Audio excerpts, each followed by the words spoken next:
C'est un sujet qui revient malheureusement de manière très récurrente sur nos antennes, les attaques de groupes armés dans le Sahel, qu'ils soient rebelles ou djihadistes, ces hommes sont munis d'armes en tout genre. D'où viennent ces fusils d'assaut, ces mitrailleuses, ces lance-roquettes? Comment ces groupes s'approvisionnent-ils et où? Une grande enquête menée par l'ONG Conflict Armament Research lève le voile et nous recevons l'un des auteurs principaux du rapport. Bonjour Léo Jarry. Bonjour monsieur. Merci d'être sur France 24. C'est le deuxième rapport de la série Perspectives de la ligne de front au Sahel. Vous êtes ici donc concentré sur l'approvisionnement en armes de ces groupes armés et notamment des djihadistes. Avec quelle méthode de travail d'abord ? Merci beaucoup pour votre invitation. Effectivement, c'est le deuxième rapport donc de cette perspective de la ligne des fronts, de cette série. Le premier rapport traitait de la question des munitions et ce présent rapport qui sort donc aujourd'hui traite de la question des armes. La méthodologie chez Conflict Armament Research, que l'on appelle CAR, est assez simple. Nous déployons, auprès des forces locales dans les pays avec lesquels nous travaillons. Donc au Sahel, c'est le Burkina Faso, le Mali et le Niger. Et nous allons sur les zones de tension pour pouvoir documenter, c'est-à-dire procéder par enquête photographique et puis ensuite par un travail plus approfondi. Nous travaillons sur les armes illicites que saisissent ces autorités-là. Et donc nous avons, au cours des 10 dernières années d'existence de Conflict Armament Research, même un petit peu plus, nous avons travaillé donc avec ces 3 pays pour comprendre d'un peu d'où provenaient les armes de ces groupes djihadistes. Pays dirigés par des juntes, ça ne vous a pas empêché de collaborer? Non, pas du tout. Conflict Armament Research les activités de Conflict Armament Research ont largement pu survivre aux évolutions politiques régionales. Aujourd'hui, la limite de nos activités dans la région est un peu plus la conséquence de politiques budgétaires de nos donneurs que d'une nouvelle politique des autorités de ces pays-là. Première conclusion, pas de fantasme à avoir sur un éventuel marché djihadiste de l'armement, ça n'existe pas.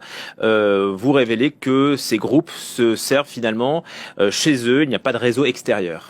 Tout à fait, c'est la principale trouvaille, si j'ose dire, de ce rapport. Les groupes djihadistes n'ont pas besoin et ne vont d'ailleurs pas privilégier un approvisionnement en armes qui est très lointain ou très très distant de leur zone d'opération.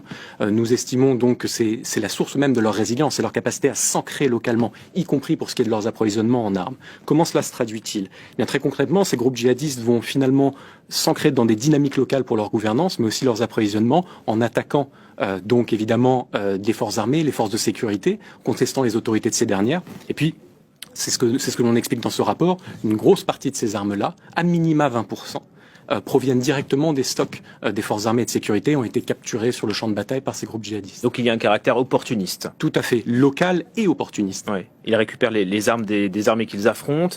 Votre rapport finalement montre à quel point ces armées basées dans le Sahel sont vulnérables.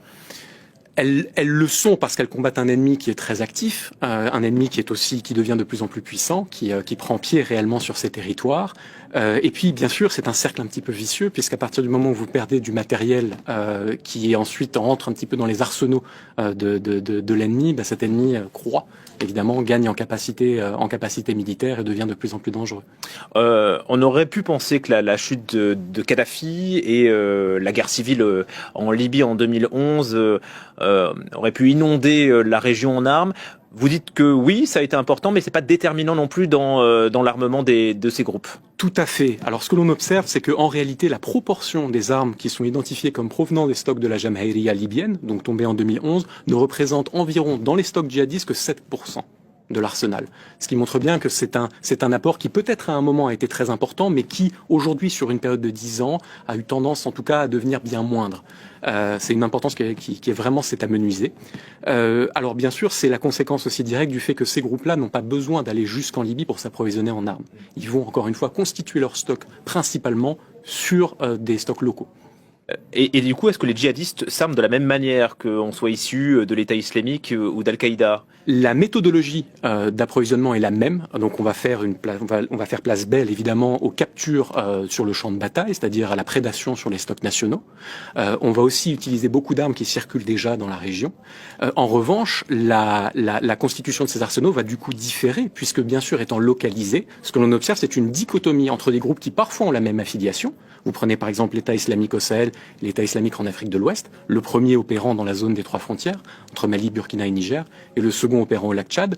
Ces 2 groupes pourtant alliés ont des arsenaux qui diffèrent notamment. Et donc, vous ne trouvez pas les mêmes séries d'armes. Ce qui est intéressant parce que... Donc c'est vraiment la géographie qui prime. C'est la géographie c'est pas l'idéologie. Tout à fait. Et il y a donc un paradoxe parce que si vous prenez Al-Qaïda ou Daesh, ces entités-là, en règle générale, nous avons tendance à les penser comme des entités presque intégrées, très internationalisées. Elles le sont certainement dans leur propagande, dans leurs projets politiques, etc. Mais la résilience des groupes qui fondent ces organisations est elle-même basée sur un ancrage local.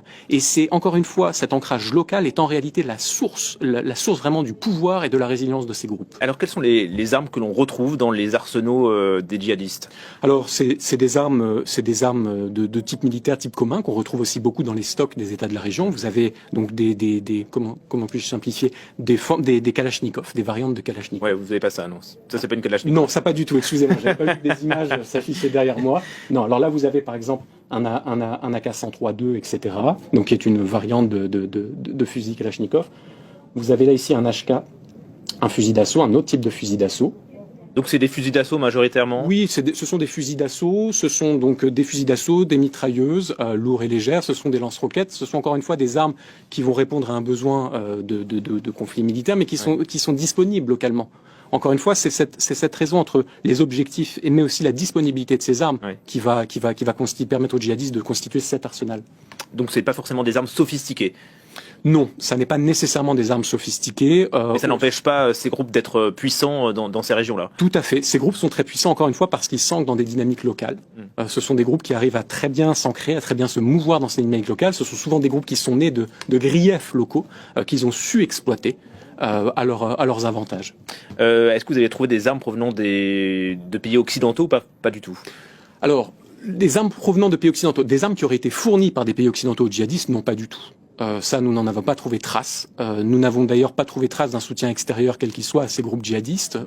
Nous, ce que nous voyons, c'est que ces groupes sont autosuffisants. Encore une fois, et je souhaite vraiment souligner ce fait-là, ces groupes djihadistes sont très puissants parce qu'ils sont autosuffisants. Ils sont sans doute aussi reconnus par l'autorité centrale de leur mouvance d'allégeance parce qu'ils ont cette capacité à survivre localement sans avoir à compter sur des soutiens extérieurs.